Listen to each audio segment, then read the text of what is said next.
Hello dear students, welcome back to my channel physics SPC. Electrostatic potential का एक question. As per this diagram a point charge small q is placed at the origin O. देखो ये diagram given है और यहाँ के इसके origin पर एक प्लस के क्यू चार्ज पॉइंट प्लेस्ड है, मतलब फिक्स है। ठीक है।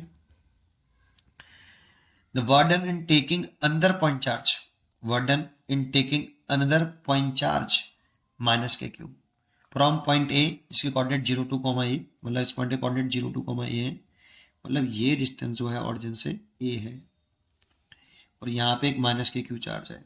इसे मूव करा रहे हैं ए से बी तक ऐसे।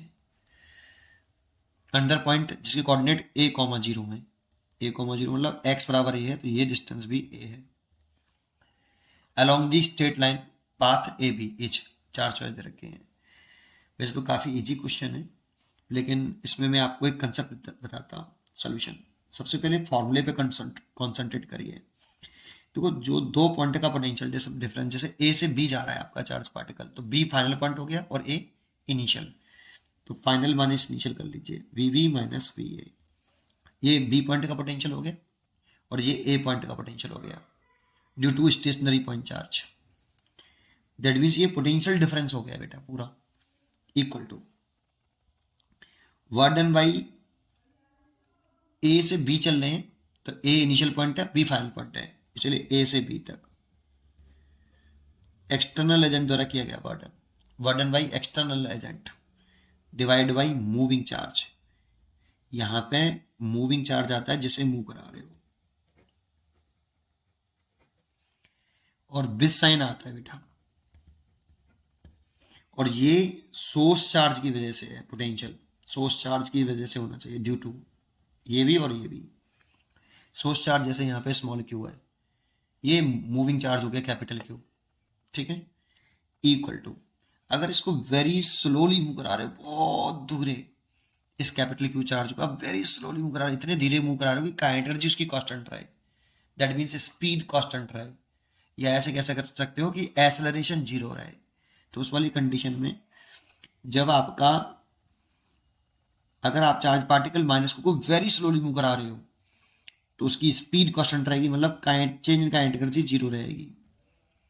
उस वाली कंडीशन में वर्क एनर्जी थ्योरम लगाएं, तो work done by external agent plus work done by electrostatic force is equal to change in kinetic energy, और चेंज इन काइनेटिक 0, तो W external plus W electrostatic force, तो W external equal to minus के W electrostatic force, ये बराबर होते हैं।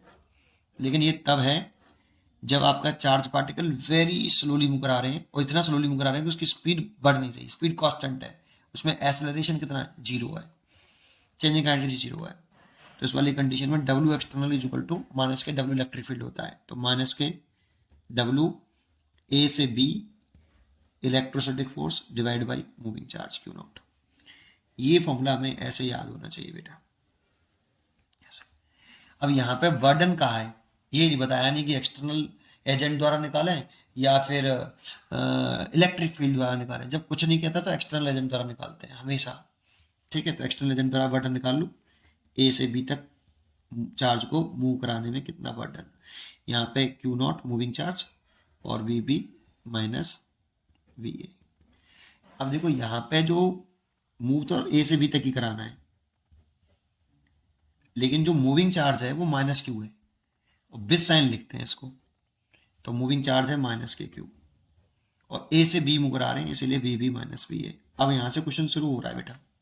ठीक है, अब बस आपको क्या करना है, ए और बी का पोटेंशियल निकालना है, पोटेंशियल निकालना है due to source charge. Source charge कौन है यहाँ पे, जो फिक्स है, स्मॉल क्यू। अब निकाल लो इलेक्ट्रिक पोटेंशियल, एक ही चार्ज है यहाँ पे, फिक्स चार्ज, सोर्स चार्ज एक ही है कि स्मॉल क्यू, तो electric potential at point A due to source charge Q, तो V A is equal to net निकालते हैं। अगर और कोई सोर्स चार्ज फिक्स होता है तो उसके इसे भी निकालते हैं नेट, लेकिन एक ही है तो इसलिए नेट पोटेंशियल हो गया ये ए पॉइंट का, के क्यू ओवर कितनी डिस्टेंस है इससे, ए डिस्टेंस है, और ये पॉजिटिव चार्ज है इसीलिए क्यू ए। ऐसे ही electric potential, net electric potential at point, net ही निकालना होता है बेटा, नेट ए पॉइंट का नेट है, ये नेट निकालने हैं at point B due to source charge है आपका स्मॉल क्यू, और पॉजिटिव है ये, तो बी भी इक्वल टू ये भी के क्यू, ये डिस्टेंस कितनी है, ये भी ए है, इसलिए ये भी ए है, तो ए और ए का और बी का पोटेंशियल सेम आ रहा है, तो जीरो। जानते हो, देखते ही अगर आपको कंसेप्ट थोड़ा सा भी क्लियरिटी में है, देखते ही आंसर समझ में आता है, इसका आंसर जीरो होना चाहिए, पर अब पता होना चाहिए इस तरह से वर्डन बाई इलेक्ट्रिक फील्ड निकलवाता, तो फिर ये वाला फॉर्मूला इसको इक्वल करते हैं, फिर यहाँ से वर्डन निकालते हैं, तो यहाँ पे आ जाता, बिस साइन लिखते हैं यहाँ से, ठीक है, इसलिए इसका आंसर हो गया ए।